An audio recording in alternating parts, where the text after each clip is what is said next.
Thank you. Like others, I commend His Holiness Pope Francis for noticing this scourge on the world and bringing us together.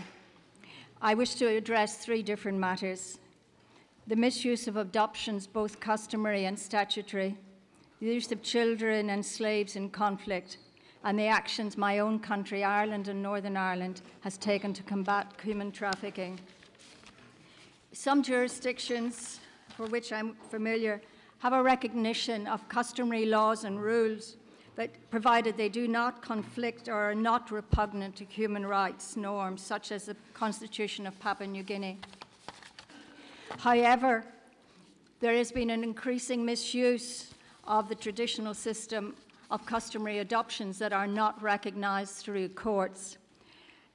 The children are being taken, not in formal adoption, but being sent often to relatives in urban areas where they are used for work and used oppressively for labor.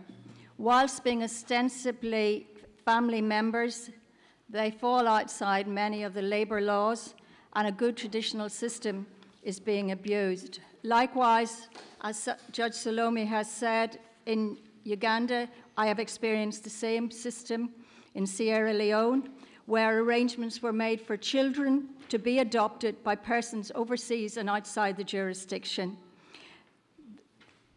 So-called orphanages inform prospective adopters that these were war orphans and that it was delayed in taking proceedings through courts to have the children adopted and permission given for the children to be taken outside the jurisdiction.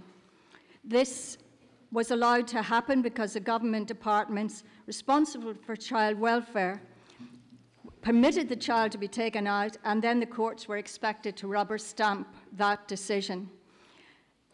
I refused to allow these oversized adoptions when I was a judge because of the very poor caliber of information. I was told to change my judgment. I refused to change my judgment, and I was threatened for the first time as a judge. In fact, that threats led to an investigation by the United States and later by a commission inquiry in Sierra Leone, and it was shown that the so-called war orphans had families. As in Uganda, those were told that the child would be well looked after, given an education for a couple of years, and then brought back. This was not true. Whilst in Sierra Leone, I also dealt in the International Tribunal on the use of children and slaves in conflict. In the course of internal and extra-national conflicts, children and adults are abducted by warring factions. Children in particular are easy and malleable. They cannot challenge the abduction, they cannot challenge the training they are given. They are made to kill their own family members in order that they be alienated from their family and their community. In the course of those trials, we heard many descriptions of the work those children did as child soldiers. It was not limited to killing. It included carrying, scouting, and looking after their senior soldiers.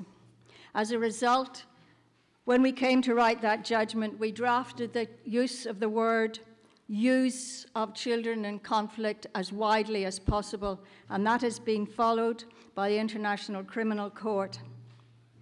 And the use of children as slaves in war is now being declared as contrary to international humanitarian law. Likewise, slaves are abducted and used as labor. One of the greatest regrets is that those victims of that abduction and enslaved labor have very little in the way of rehabilitation.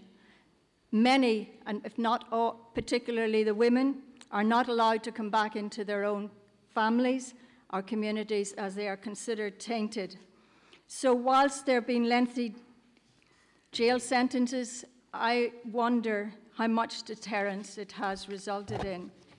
My own country, Ireland, both the Republic of Ireland and the North are well aware that we are countries that can attract criminals.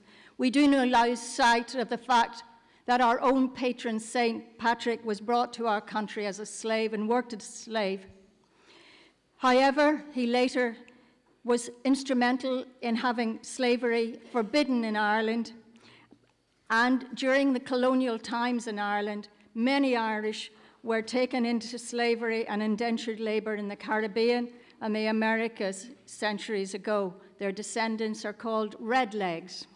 Ireland has adopted the legal definition of human trafficking in the Council of Europe, on the Convention on the Actions Against Trafficking in Human Beings, and the UN Protocol to Prevent and Suppress and Punish Trafficking. Trafficking in persons, it has adopted the definition in those protocols. As a result, criminal legislation has taken place.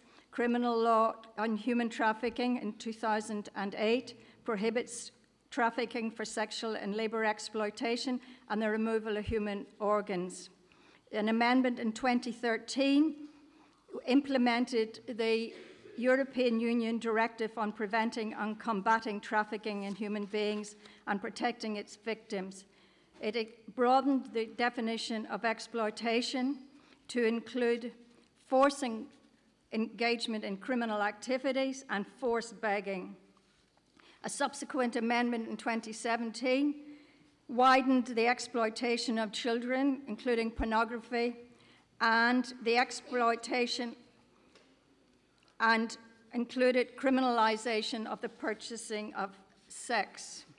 Ireland has a national plan and an anti-human trafficking unit which works both in the Republic and joins with the Northern Ireland. The Department of Justice and Equality works very closely with all parts of our government, not just Garda Síochána, which is our local police, but justice and other agencies, including border controls, to combat human trafficking and to coordinate and fund non-government organisations on both sides of the border to prevent trafficking in Ireland. It gives the national referral mechanism, gives foreign and domestic victims of human trafficking support, depending on individual circumstances if such victims are found. We give them accommodation, legal aid, medical care, psychological assistance, immigration permission, and voluntary return to their home countries if they should want. Ireland is involved in the Santa Marta Group, which was set up as a result of a papal initiative in 2014.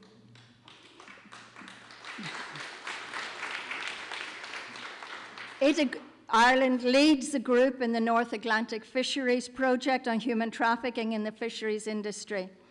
Unofficial reports and stories circulate of foreign fishermen being recruited and exploited and having to work up to 20 hours per day.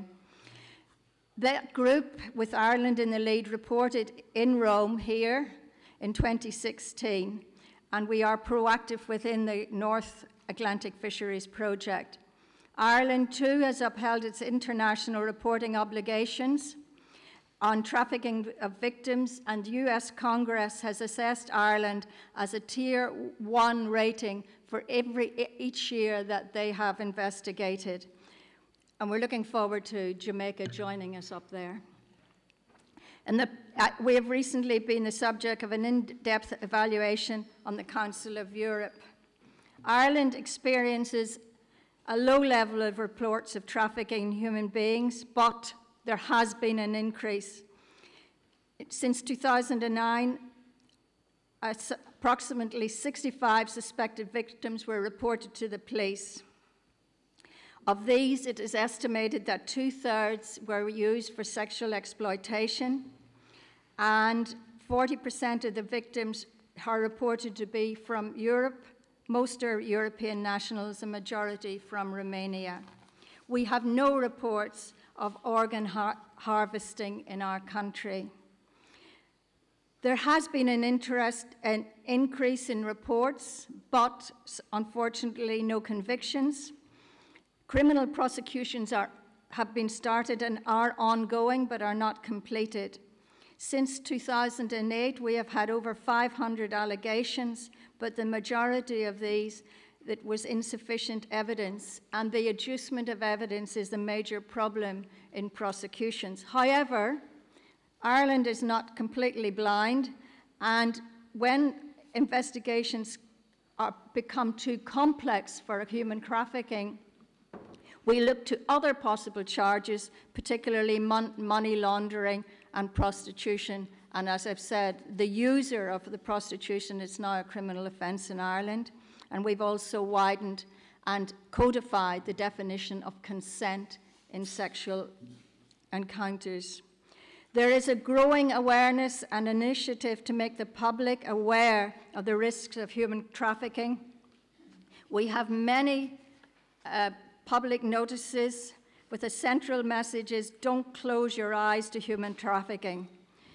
We have many leaflets that are readily available in shops. I've brought along a couple to show, which I will leave. These are available anywhere, libraries and other public buildings. The aim was to initiate an awareness campaign, particularly for men.